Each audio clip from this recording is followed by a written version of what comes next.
Good morning, kiddos. What's happening? Today we are giving you a little lesson on a really important concept, which is diction.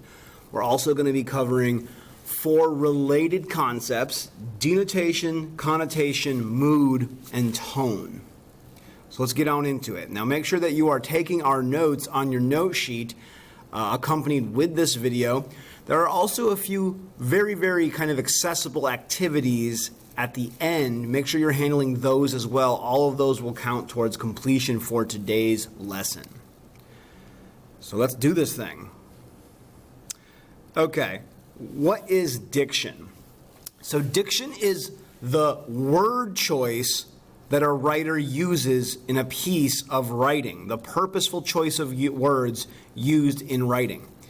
Now, writers who are any good select their words very carefully to have specific intended effects. Those intended effects are generally to create tone and mood and highlight information as through imagery.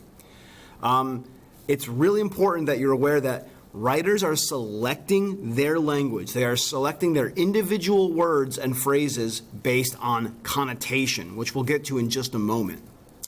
First, though, we should talk about denotation very briefly. Denotation is the dictionary definition of a word. It is the most literal meaning of a word. Now, if you look at these 3 words below, smarty pants, genius, and nerd, all of them mean basically the same thing. They all have the same denotation. They all mean someone who is intelligent or bright or yada, yada, yada. However, smarty pants, genius, nerd, those 3 words have different connotations. So what is a connotation? Well, words have different ideas, feelings, or associations connected to them. There are ideas and feelings embedded in the word. So the connotation is the implied meaning of the word or the emotional charge that it has. And this is how tone and mood are created. So if we go back and think about smarty pants, genius, and nerd, all right, if we look at these 3 words, we know that genius has a very positive connotation. We associate that with very positive ideas and very positive thinking. So if you called someone a genius, you might be doing that as praise. Now, a nerd has a much different connotation. Even though it means someone who's intelligent, it means someone who might, be like obsessive or overly concerned with certain things or overly academic. Now, and a smarty pants might mean someone who's just a bit of a smart aleck or too smart for their own good. So while all of these 3 words have the same denotation, they have different implied meanings. Now, let's take a look at another example. We've got 3 words here: vintage, old, and decrepit. Again, same denotation. They all mean the same thing, something that has a little bit of age to it, something that is older. But they have different charges, different implied meanings. For example, vintage has a positive charge. Okay, we associate something, that the word vintage, with something that has value, something that has worth.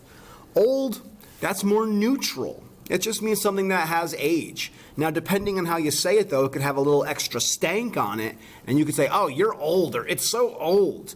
Okay? Then it goes more into a negative connotation. And then finally, decrepit.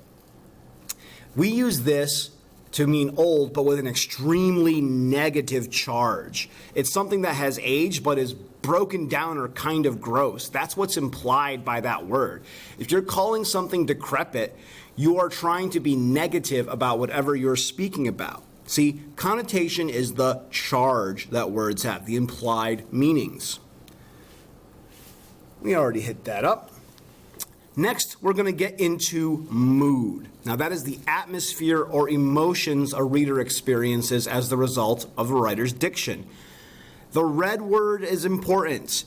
It is the emotions or atmosphere the reader experiences. In other words, it's the vibes, okay? If we're feeling scared, if we're feeling excited, if we're feeling angry, that is the mood. It's whatever the reader is experiencing. So, for example, Nearly skipping into the room, her face glowed as she showed her shining, beautiful engagement ring. Take a look at this, and we're looking at specific words here, the specific word choice. So skipping into the room, skipping is like a very happy form of movement. Her face glowing, the words shining, beautiful, engagement ring, all associated with very positive, exciting things. So the mood that we're experiencing as we read this passage could be considered joyful, excited, or happy, because as we read it, that's the atmosphere that we experience. Now, tone is a little bit different. It is the writer or speaker's attitude towards whatever it is they're talking about. It's how the writer feels about the topic they are discussing. And that is also created through the connotation of a writer's diction. Now, it should generally be described with an adjective like disgusted, or outraged, or excited, or academic. Okay? Take a look at these two statements here. They both mean basically the same thing, but one has a different connotation, giving it a deeper implied meaning. The floral aroma of the spring roses pleased him. I would describe this writing tone as very, very neutral, very journalistic, very matter of fact. But the second one, the sweet smell of the spring roses overjoyed him, shows us that the writer has very positive feelings about what they're talking about here. The tone is very positive, okay? They are being optimistic, perhaps, or being enthusiastic, perhaps. The writer's attitude here is much more positive because of the diction. Let's take a look at a longer example. The treadmill began to whir and I gripped its handlebars as the belt started moving me backwards. All I could do now was run or begrudgingly barrel forward toward an outdated screen that showed me the terrain I was supposed to be running on. It was made of red squares stacked up, one on top of another. The higher stacks were supposed to be steep hills and the lower ones valleys. I tried to picture them as burning coals to see if that would make me speed up or at least feel like this exercise was somehow connected to nature, even one of its cruel parts. So if we're thinking about tone, we're not just thinking about the mood that we're experiencing, we're thinking about, okay, how does the writer or speaker feel about what they are talking about? And we have to look at the word choice. So when I look through this, I see words with very strong connotation, like begrudgingly barrel forward, or the idea that the screen is outdated, it's old and kind of worthless. There's this almost sarcastic moment when he says, I was supposed to be running on. And he says, I was supposed to be steep hills.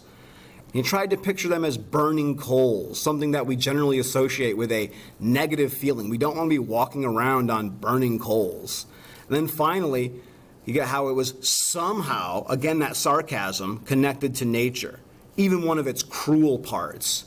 So if we look at all of these strongly connotated languages, we know that the writer feels annoyed or disgusted or disappointed about the experience that they're describing. That is the writer's attitude, annoyed, disgusted, or disappointed. So why is understanding tone useful, and what are its intended effects? Well, it helps us understand the perspective of the characters or the writer.